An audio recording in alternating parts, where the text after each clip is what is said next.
Democrats aren't just focused on creating policies that punish the working class, they're also enthralled with making life in California a living hell.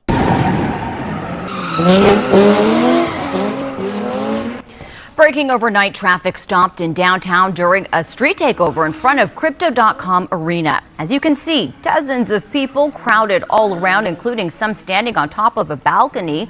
All this as the cars dangerously drifted in the street.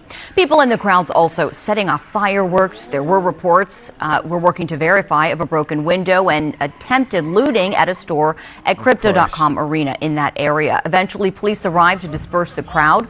Some paint was left on nearby cars. It's actually insane that these news reports would minimize the effects that these kinds of meetups have. They're not just good old family fun with some slight property damage.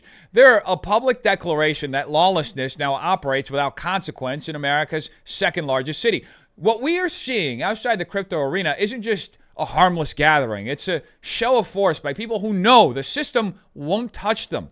After several hours of fireworks, vandalism, and an attempted looting, folks, the LAPD finally arrived and made zero arrests, confirming what's been obvious for years. Under Democrat leadership, public safety is optional. Enforcement is purely political, and order is something reserved for special occasions. This is the end result of a cultural shift driven by the Democrat obsession with restorative justice and decriminalization, where breaking the law is reframed as an act of self-expression and police are treated like an occupying army. When the political class turns criminality into a protected identity and paints enforcement as oppression, they don't just embolden the mob, folks.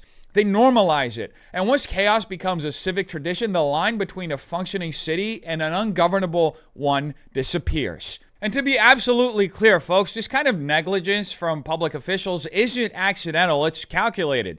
The refusal to enforce the law in situations like the crypto arena takeover, it's not incompetence. It's part of a broader ideological strategy rooted in the Marxist playbook. When you strip away the slogans, the clear goal is to erode public trust in existing institutions by allowing chaos to flourish, then present government, under their terms, it becomes the only solution.